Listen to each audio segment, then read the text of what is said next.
భవిష్యత్ పెట్టుబడుల కోసం 4034 కోట్ల రూపాయలు, కార్మికులకు బోనస్లు పండుగ సందర్భంగా ఇవ్వడానికి 2360 కోట్ల రూపాయలు.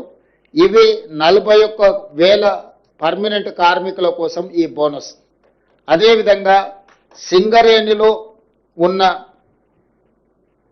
కాంట్రాక్ట్ కార్మికులకు కూడా పండుగ సందర్భంగా మిగతా కార్మికులకు బోనస్ వచ్చి, వీళ్లకు బోనస్ లేకపోతే వాళ్ళు మనసు చిన్నపుచ్చుకుంటారని ఆలోచన చేసి మొట్టమొదటిసారి పోయిన సంవత్సరం భారతదేశంలోనే మొదటిసారి ప్రతి కార్మిక కుటుంబానికి 5,000 రూపాయల బోనస్ ఇవ్వాలని పోయిన సంవత్సరం నిర్ణయం తీసుకోవడం జరిగింది మొట్టమొదటిసారి.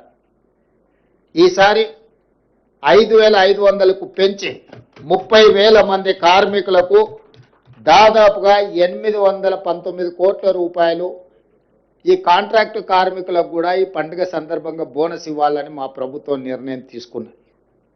అందుకే ఈరోజు సింగరేణి కార్మికులకు మనస్ఫూర్తిగా శుభాకాంక్షలు తెలియజేస్తూ, దసరా మీరు ఉత్సాహంగా జరుపుకోవాలి.